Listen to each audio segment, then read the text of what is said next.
Estamos en el mes que se celebra aquí en los Estados Unidos, el mes de la herencia hispana, Hispanic Heritage Month, que es del 15 de septiembre hasta el 15 de octubre. Originalmente no solo era del 15 de septiembre al 30 de octubre, pero a los latinos no les puedes dar poco, les queremos más. Entonces nos dieron un mes, 15 días más para tener un mes en medio de 2 meses, como que es nuestra identidad, ¿no? Estamos aquí ni allá, no somos de septiembre, pero de octubre, no somos de allá ni de acá, pero pertenecemos en todo. Eso es parte quizás simbólicamente. Pero bueno, estamos en esta serie que le hemos llamado Heritage, intencionalmente en inglés, la palabra heritage, herencia, porque estamos en un contexto bilingüe en Estados Unidos. El país que es el segundo país donde más se habla español en todo el mundo. Y estamos aquí celebrando, cantando en este lenguaje, aunque sabemos que nuestras familias y todo espacio que visitamos, trabajo, hogar, es bilingüe. Y dices, no, a veces voy en mi carro solo y es puro Luis Miguel y Juan Gabriel, pero sí hay comerciales, de vez en cuando sale un comercial en inglés y después hablas inglés y dices, ay, me voy a parquear. Y bueno, ahí está, es parte, ¿no? del Spanish. Pero herencia, nuestro Dios, nuestras vidas y nuestra fe. En nuestra serie Heritage, estamos reflexionando en la intersección entre nuestra fe, las narrativas bíblicas, nuestras culturas, porque no solamente es una cultura, la historia del cristianismo en las Américas y sobre todo un estudio teológico de la vida y misión de Dios. And so in this series, we're trying to find this intersection between our faith, the biblical narratives, our cultures, and the history of Christianity in the Americas, but overall, a theological study on the life and mission of God. Y sobre todo un estudio teológico de la vida y misión de Dios. Comenzamos hace una semana con este estudio y hablamos de Génesis 18-19. El pecado ha entrado al mundo, la destrucción, y ahora es parte de la creación. Y Dios inicia un plan de redención para toda su creación. Y hay una sorpresa. El plan de redención de Dios incluye una pareja de seres humanos. Y Dios dice aquí, yo lo he elegido para que instruya a sus hijos y a su familia a fin de que se mantengan en el camino del Señor y pongan en práctica lo que es justo y recto. Así el Señor cumplirá lo que ha prometido. ¿Qué ha prometido Dios? Que va a restaurar y redimir toda la creación. And we see the surprise here of God's inclusion of humanity in the redemption of the world. Y hablamos de esas palabras, justo y recto. We talked about these two words, right and just. Pero en este pasaje vemos los inicios de la redención, la presencia de Dios y la hospitalidad mutua entre Dios, Abraham y Sara. Dios le da a conocer a Abraham y Sara su misión en el mundo. Vemos aquí la inclusión humana en la misión de Dios. Eso es muy importante. Es la misión de Dios, pero Dios incluye al ser humano en esta misión. Dios se asocia con los seres humanos para desarrollar su redención. Es decir, Dios ofrece una invitación a ser fieles participantes en la vida y misión de Dios. Dios nos invita a participar en su plan de redención. Y estas dos palabras, justo y recto, y hablamos un poco lo que significa. Justo, cerca sería la palabra hebrea, o right sería en inglés. Es el estado relacionalmente saludable y estable con Dios, la creación, las personas y contigo mismo. Eso es lo que significa ser justo. recto es la labor, o mishpah, o justice.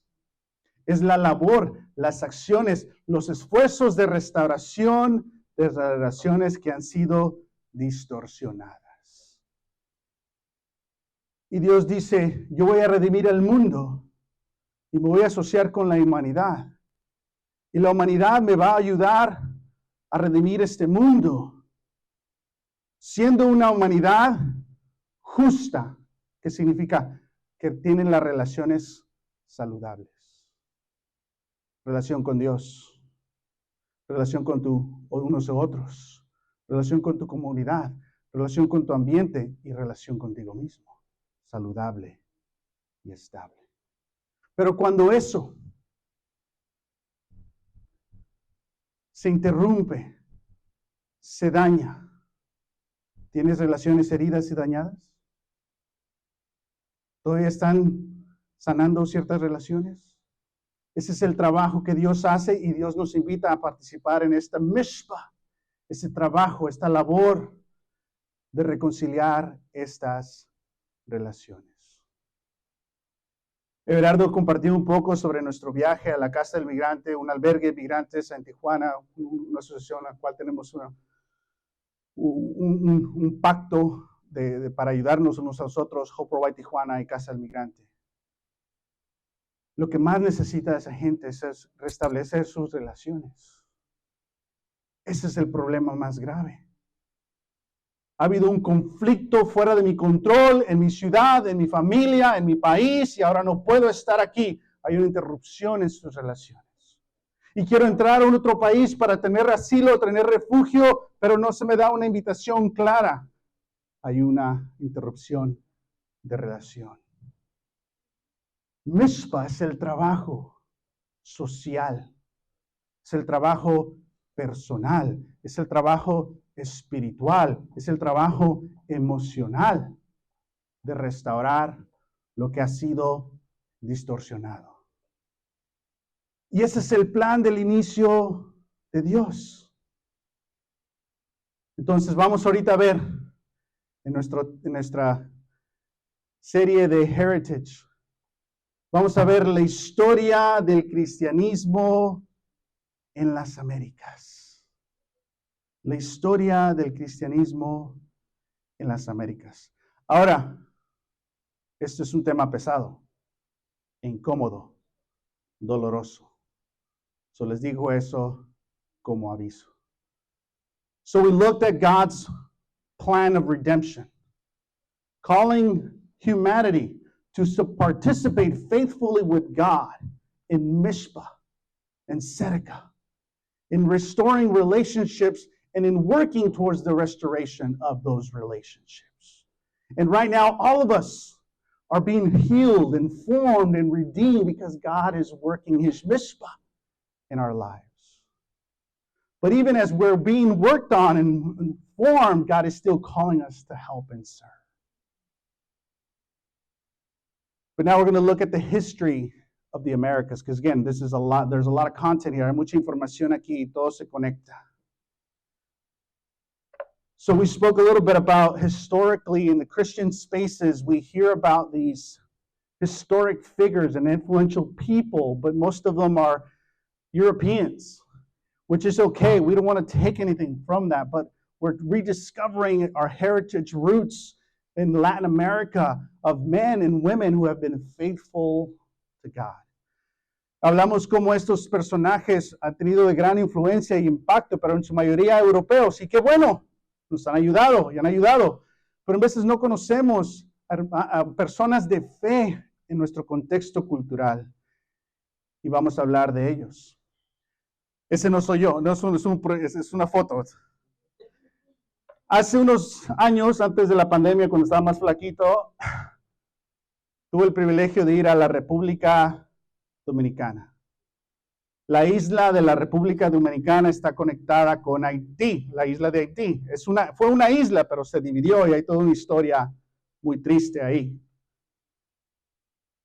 Pero esta isla, que ahora es República Dominicana y Haití, fue donde llegaron los españoles, fue donde llegó Cristóbal Colón.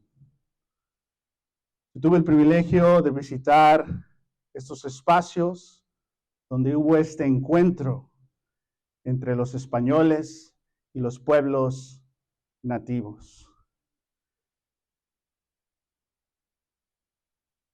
Y en los últimos años me ha inspirado y me ha llamado mucho la atención la fe, el cristianismo en Latinoamérica. Acabo de leer un libro llamado The Brown Church por Dr. Chao Romero, que es un conocido y un colega de Cristian y me prometió un libro firmado y bueno, también le queremos encargar a Cristian que lo invite para que nos comparta un poco más su fe. Pero estos son personajes que han sido de gran influencia en el cristianismo en las Américas. Hoy vamos a hablar de dos de ellos, Antonio de Montesinos y Bartolomé de las Casas. And so we're going to talk about these two figures. Typically, we don't really know about Christian theologians and influential figures from Latin America. But in this series, we want to rediscover who they are. So, Colón y toda ahí su embajada española llegan a esta isla. Y la declaración de Colón, las cartas que manda a los reyes españoles, describen a los habitantes de esta isla como fáciles sujetos de conquistar. No se les define como humanos, pero como subhumanos. No se les ve por quién son, pero qué podemos extraer de ellos. Dices, así me tratan en el trabajo. Hay problemas. Y muchos gente de fe empezó a llegar a estas islas, incluyendo Antonio Montesinos y Bartolomé de las Casas. Y llegaron como obispos y como soldados. Llegaron también ellos a matar. Llegaron ellos también a tomar posesión de la gente, de los recursos. Pero en el camino se dieron cuenta, al leer las Escrituras, al ver lo que estaban haciendo, que esto era en contra de la voluntad de Dios. Y arruinaron sus carreras porque se pusieron en contra del imperio español y sus abusos. ¿Qué confrontaron estos hombres? You know, these are two men who arrived and they too were abusive and soldiers but priests, and they too conquered and killed, but later on they sort of realized like, hey, this isn't right, this is wrong. And they ruined their careers because they took a stand against the empire. So podemos decir que hay cuatro fases de sistemas de opresión que utilizan la religión cuando llegó a las Américas. You know, we can say there's four dominant systems that manipulate and use the scriptures and God in order to abuse and take. So el requerimiento, la encomienda, la ley de Burgos y el sistema de las castas. El resultado de todo esto es que los pueblos nativos, que se llamaban taínos, que estaban en el occidente, clásicos los orientales, donde ahora es Puerto Rico, Cuba, Jamaica, las Bahamas, todo este pueblo original, los taínos, ya no existen. Han sido aniquilados. This is a genocide of this people. The original natives of these lands. There is no original natives anymore. They've all been killed. Disease, warfare, slavery, all of that. Pero vamos a hablar un poquito cómo llegaron este cristianismo opresor.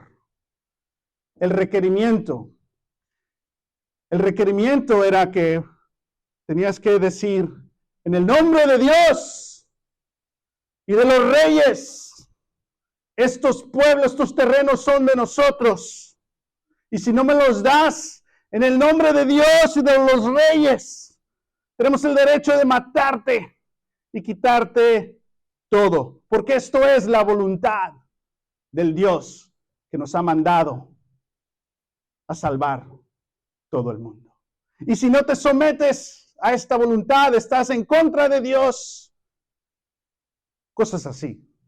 I'm paraphrasing. Pero muchos de ellos no era como de, abre la puerta. Estaban todavía en el barco. Simplemente entre ellos lo decían. Y entraban a la isla a matar. O muchas veces mientras los decía el padre, lo leía, los soldados ya tenían sus espadas, ya tenían los tambores de guerra, iban atacando. Pero era una manera como de justificar su justicia. Esto es cerca, esto es mishpah, esto es ser justo, esto es ser recto. No. Pero así fue el inicio del cristianismo en las Américas. Después llegó el sistema de la encomienda, donde, bueno, todos estos, gente nativa, yo soy un español, yo soy el encomendado de esta encomienda. Yo estoy encargado de enseñarles el cristianismo. Yo soy su líder espiritual y todos ustedes me pertenecen a mí. Y a cambio, los voy a ayudar a que sean buenos cristianos. Trabajen para mí, sean mis esclavos, pero yo soy el jefe piadoso que les enseña el cristianismo. Eso es parte de lo que ocurrió aquí. Y después hubo quejas. No, esto no está bien. Y cambiaron esas leyes, pero ahora lo llamaron repartimiento. Donde dijeron, no, las gentes nativas no son esclavos, son libres, pero tienen que trabajar. Y es su beneficio. Y aquí están 7 cosas que dicen que tienen que hacer. Y repartimientos incluye, ok, si no me obedecen, los voy a mover. Los voy a mandar para aquel. Porque ahora puedo repartir la gente, porque ustedes son subhumanos, salvajes, bárbaros, que necesitan de mi inteligencia para trabajar esto. Este es el inicio del cristianismo en las Américas. Y cuando nuestros hijos e hijas van a la universidad y entienden esto, y les enseñan esto, dicen, wow, el cristianismo ha esclavizado a mi gente. No puedo ser cristiano y creer esto. El cristianismo es una religión europea que fue manipulada para esclavizar a mi gente. Y hay un buen argumento ahí. Pero detrás de todo eso está un imperio queriendo tener el poder y el control. Y obviamente no es parte de la vida y la misión de Dios. Pero si uno no sabe eso, te puedes creer lo que sea. Y después llegó la ley de Burgos, donde básicamente dijeron, bueno, hay que establecer esto en ley. Los europeos son los jefes. Los nativos son los sujetos de los jefes. Y fue una manera más organizada de establecer la ley. Y después llegó el sistema de las castas, donde básicamente, detalladamente se describe quién es quién socialmente. Y a mero arriba eran los peninsulares, los europeos, los españoles, que nacieron en España, pero ahora están en las Américas. Pero si ellos tienen hijos e hijas, ellos ya no son peninsulares porque nacieron en las Américas, Y ellos son criollos. Pero esos criollos no pueden tener una posición de gobernar porque no nacieron en España. Pero sí son mejores. Pero si un criollo se casa con una persona indígena, ahora es esto. Y si una persona indígena se casa con alguien que nació acá, ahora es esto. Y está súper detallada. Y a mero abajo está los africanos que fueron raptados y esclavizados y traídos a las Américas. Y de aquí viene el gran pecado de las Américas, el colorismo. Y de ahí vienen cosas como que cásate con alguien blanco para mejorar la raza. Porque tenemos de ahí viene todo esto. Y a veces no nos damos cuenta que es una broma, ya te tienen trabajando como negro. Todo esto es parte de nuestro vocabulario, que es racista, que insulta, que viene de este sistema opresivo, que va en contra de la vida y de la misión de Dios. Y esto influyó toda política en las Américas y en los Estados Unidos.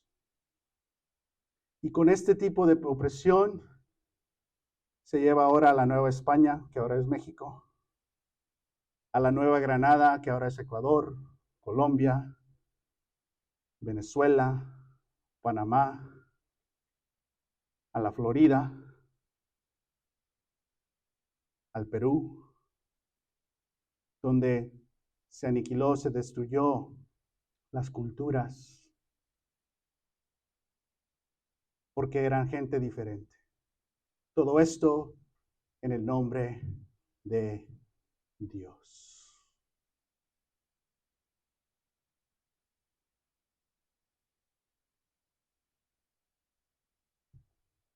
Pero siempre ha habido alguien que se arrepiente. Siempre ha habido alguien que se alinea con Dios. Y cuando te alineas con Dios, socialmente pierdes. Cuando te alineas con Dios, hay grandes desventajas en tu vida, porque estás en contra de un poder que abusa. Y Antonio Montesinos fue el primero en las Américas que un domingo predicó en contra de los abusos de los pueblos nativos. Y su audiencia eran otros españoles, soldados, sus amigos, su red social. Y en el nombre utilizando escrituras de Juan el Bautista, dice, lo voy a leer en inglés, this voice says that you are in mortal sin. He's the first one to preach and repent and preach against the abuse of the natives people. That you live and die in it. For the cruelty and the tyranny you use in dealing with this innocent people. Tell me, by what right or justice do you keep these Indians in such a cruel and horrible servitude? On what authority have you waged a detestable war against these people? You dealt quietly and peacefully on their land, who dwelt quietly and peacefully in their own land. Are these not men? Are these not humans? Are you not bound to love them as you love yourselves? El primero que predicó en contra de estos abusos. ¿Quién ha escuchado de Antonio de Montesinos? Jesse.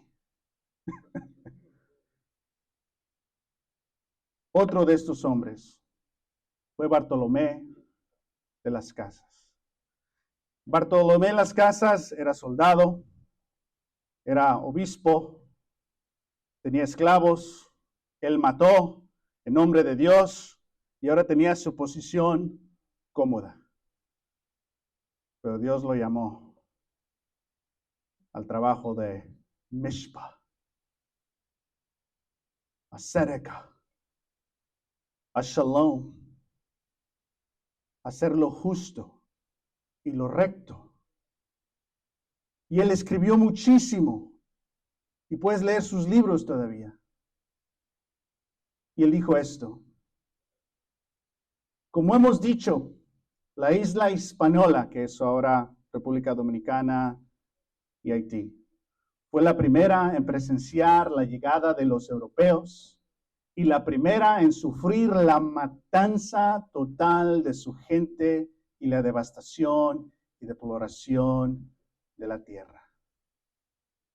Todo comenzó cuando los europeos tomaron a mujeres, a niños nativos como sirvientes y para satisfacer sus propios apetitos básicos.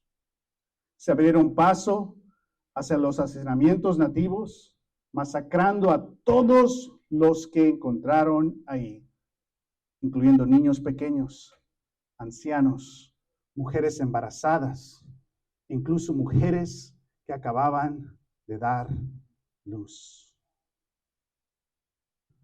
No perdonaron a nadie.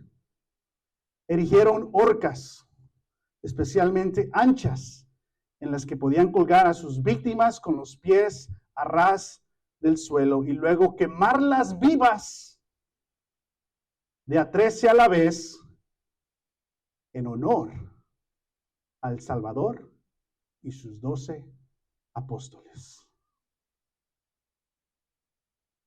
Esta fue la primera interpretación del cristianismo que llegó a las Américas.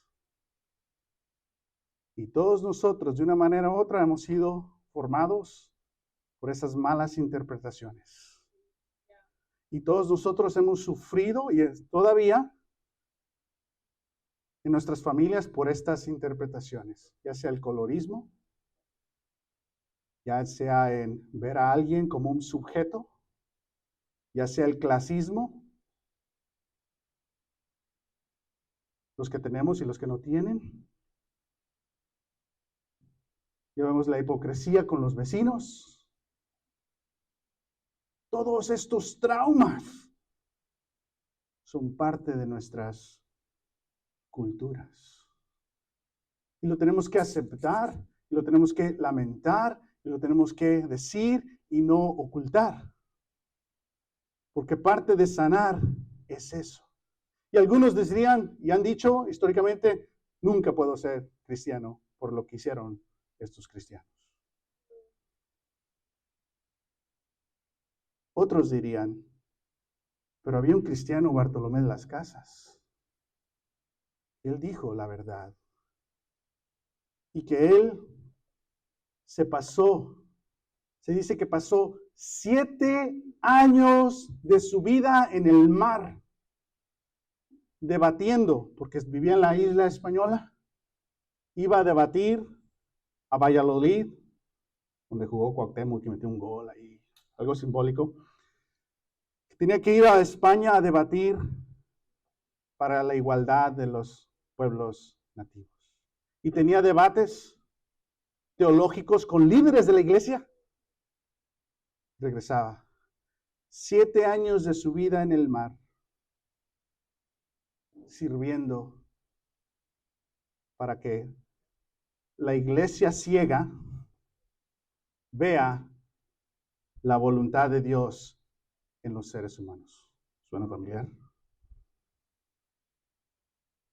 Pero cuando la iglesia se asocia con el poder y se ve como la protagonista, la salvadora del mundo, y crea una formación en sus congregaciones de que somos los elegidos, somos los llamados, somos los que deberían enseñar. Es parte de esa formación, porque no ves a la gente como gente, ves a la gente como objetos que requieren ser arreglados. Y puedes pasar tu cristianismo ahí, pero después de 15 años, oye, algo aquí anda mal, ¿no? Esto no se siente normal. Esto no se siente espiritual. Porque estamos descubriendo Mishpah, la presencia de Dios en todo ser humano, la presencia de Dios en toda persona. Eso no significa que no hay necesidades de arrepentir, de conocer, de creer, de aprender. Pero los protagonistas no son las personas de la iglesia, el protagonista es Dios. Y la iglesia son fieles participantes en la vida y misión de Dios. No solamente en nuestra familia existen estos retos, pero también en veces de nuestra formación espiritual, donde nuestra mente simplemente queramos separación y no vemos a personas como gente en la imagen de Dios. Y Bartolomé tiene un debate muy grande, consistente con un teólogo llamado Sepúlveda. Voy a leer esta parte en inglés. Therefore, it's Sepúlveda's opinion. He's debating his theologian who's in Spain. That campaigns against the Indians are lawful. Meaning, Sepúlveda's opinion as a leader of the church was Indians are not humans. We have authority over them. And by any means necessary, we need to convert them. And obviously, Bartolomé is against that. He says, if we keep doing that, the most holy faith of Christ will be the reproach of the name Christian. It will be hated and detestable by all peoples of the world, of whom the word will come of the inhuman crimes of that of the Spaniards inflict on that unhappy race. So that neither in our lifetime nor in the future they will want to accept our faith under any conditions. So he's warning you, keep doing this, people are just not going to believe in God. For they see that his first heralds, they're not pastors, but plunderers. They're not fathers or priests, they're tyrants. And that those who profess it are ungodly, cruel, and without pity in their merciless savagery. So Bartolomé de las Casas, Antonio de Montesinos, son hombres héroes en la fe, que eligieron a Dios y perdieron sus carreras, sus posesiones, su estatus social, que murieron marginados, excluidos, condenados. ¿Suena familiar? ¿A quién le pasó eso? A Jesús.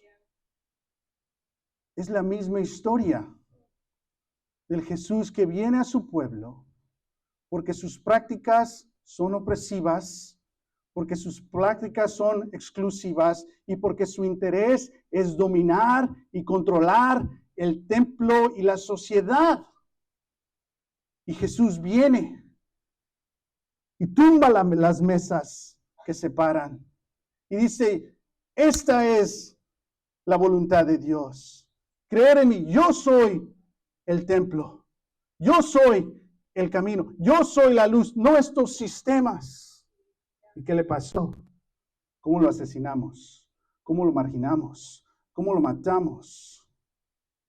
And so, Antonio de Montesinos and Bartolomé, they participate in the life of Jesus. The Jesus who does nothing to hurt or threaten or hinder or injure anyone. Instead, because of his devotion for the sake of the marginalized and excluded, he is assassinated and killed. And so Christianity, in essence, it's always vulnerable, it's always weak and underrepresented in academic spaces, in history, by people in power. But those are the people that write history. So we keep learning about a God that's not really God. And the Bible is the most quoted book, but the least read. You may go your whole adult life and not read the Bible, but have strong opinions about what you think the Bible says. Sad. You falling into that trap. of the conquerors. And you've been conquered. Y estos hombres participan fielmente en la vida y misión de Dios. ¿Cómo se sienten? ¿Me regalan unos minutos más? Hechos 28. Let's see the contrast in the biblical narratives to the practices of the Spaniards. Vamos a ver el contraste de la narrativa bíblica a estas prácticas. Pablo ha sido arrestado y lo meten en un barco con otros prisioneros y están encadenados. Paul has been tried as a criminal. He's chained with other criminals and they put him in a ship and they send him to Rome to be tried. Lo mandan a Roma. Y van en el barco y hay una gran tormenta y se estrellan y llegan a una isla. And they crash land on an island. So think about everything we just heard when they arrive at an island, the Spaniards, in contrast to a crash landing in this island. Piensa en el contraste de la llegada de los españoles a esa isla y la llegada de Pablo a esta isla. I'm going to read in Spanish. You can read that part in English if you have a Bible there. Una vez a salvo, nos enteramos de que la isla se llamaba Malta. Los isleños nos trataron con toda clase de atenciones. Encendieron una fogata y nos invitaron a acercarnos porque estaba lloviendo y hacía frío. Sucedió que Pablo recogió un montón de leña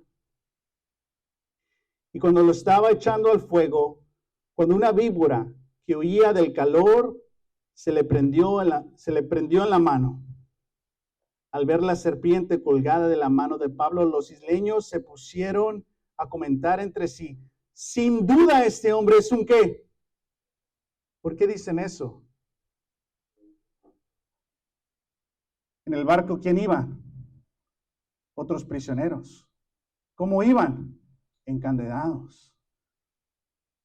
Cuando llegan a esta isla, quizás todavía traen las cadenas.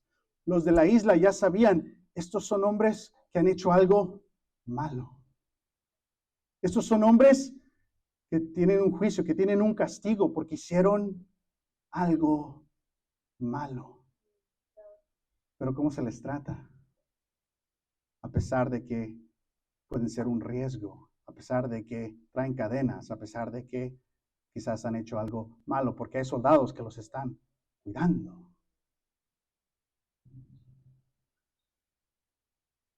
Dice, sin duda este hombre es un asesino, pues aunque se salvó del mar, la justicia divina no va a conceder que siga con vida. Pero Pablo sacudió de la mano a la serpiente que cayó en el fuego, y él no sufrió ningún daño. La gente esperaba que se hiciera o se cayera muerto de repente, pero después de esperar un buen rato y de ver que nada extraño le sucedía, cambiaron de parecer y decían que era un dios.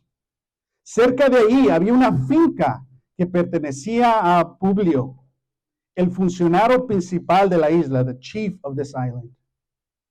Este nos recibió en su casa con amabilidad y nos hospedó a estos criminales durante 3 días, quizás simbólicamente.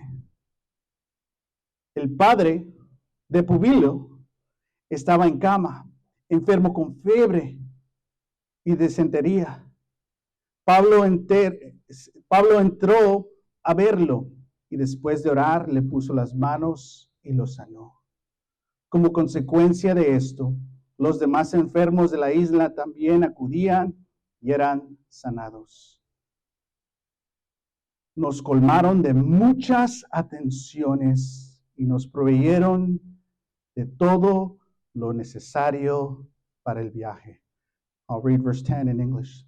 They honored us in many ways, and when we were ready to sail, they furnished us with supplies we needed. Qué contraste.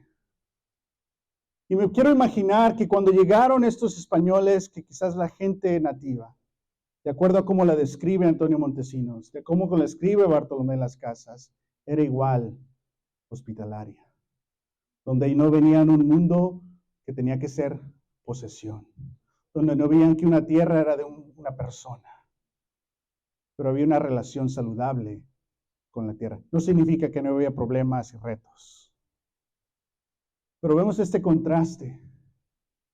Ahora, estamos en Hechos 28. There's something that God is saying here, all throughout Luke and Acts. Hay algo que Dios nos está diciendo a través de Lucas y Hechos. One of the themes in Luke and Acts is that those on the outside actually are great people and good people, and that they model the right faith in God sometimes more than those on the inside. So Luke introduces women as faithful, obedient people of God, but the men struggle to believe. The Samaritan, the good Samaritan is in Luke, is those on the outside believe. Cornelius, who's a Roman centurion, the Spirit falls upon him just like he did with Peter. And now Peter has to be converted to accept the Gentiles. So who was lost? Peter or Cornelius? Who's helping who? And so all throughout Luke and Acts, God is letting us know that God desires to save all people, that God is at work with all people, that there are not those who have and those who have not. Both have needs, and encountering one another, they discover who they need to be for God.